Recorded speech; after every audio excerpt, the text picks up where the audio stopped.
నేడు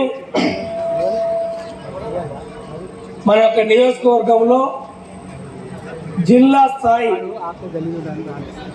వైద్యశాల వైద్య కళాశాల భవనాన్ని కళాశాలని నేడు ప్రారంభించుకుంటున్నాం. ఈ యొక్క కార్యక్రమానికి ముఖ్య అతిథులు వైద్య శాఖ మంత్రులు పెద్దలు గౌరవనీయులు దామోదర్ రాజనరసింహ గారికి,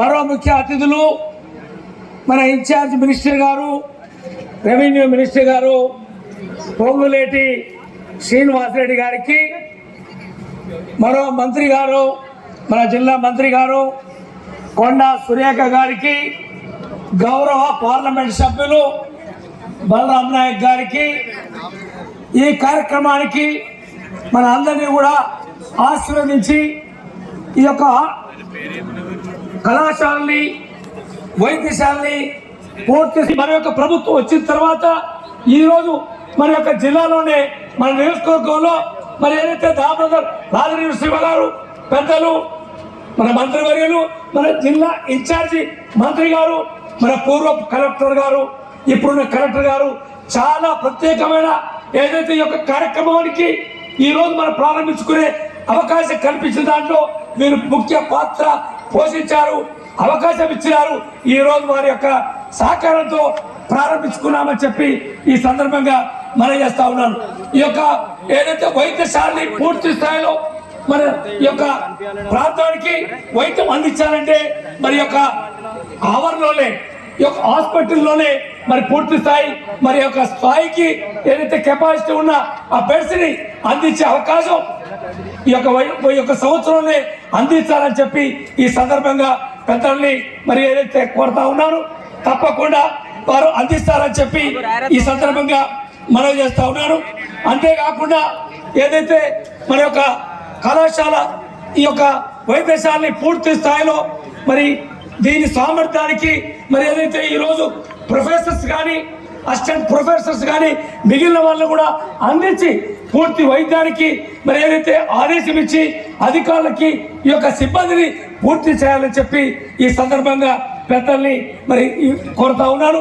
ఈ యొక్క కార్యక్రమాన్ని మరి ఏదైతే పూర్తి స్థాయిలో అవకాశం కల్పిస్తారని చెప్పి వచ్చే సంవత్సరం నాటికి మళ్ళీ మీటింగ్ ఏర్పాటు చేసుకొని ఆ యొక్క వైద్య కళాశాల భవనాన్ని పూర్తి చేసుకునే అవకాశం కల్పిస్తారని చెప్పి ఈ సందర్భంగా మీ ద్వారా వారికి విజ్ఞప్తి చేస్తా ఉన్నాను.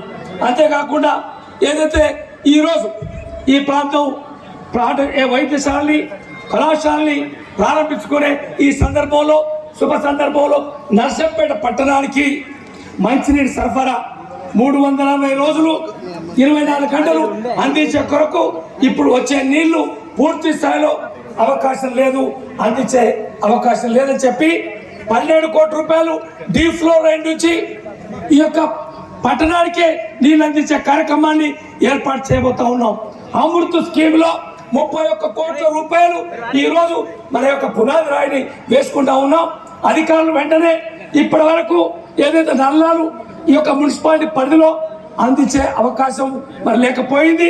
ఈ యొక్క వచ్చే వేసవి కాలం నాటికి 31 కోట్ల రూపాయల్లో 6.5 లక్షల లీటర్ల కెపాసిటీ సామర్థ్యం కలిగిన ఓహెచ్ఆర్తో పాటు మరి కొత్త కాలనీలకి కొత్త నల్లాలు ఇచ్చే కొరకు కూడా ఈ యొక్క 32 కోట్ల రూపాయలని ఏదైతే మంజూరు చేసినారు మీరు ఇన్ఛార్జ్ మంత్రి గారు ఇప్పుడు మన యొక్క పునాది రాయి వేసి మరి వచ్చే సంవత్సరానికి ఎండాకాలానికి నీళ్ళు అందించి ఏర్పాటు చేయాలని చెప్పి ఈ సందర్భంగా ఇన్ఛార్జ్ మంత్రి గారు పెద్దలు శ్రీనివాసరెడ్డి గారికి ఈ సందర్భంగా విజ్ఞప్తి చేస్తా ఉన్నాను.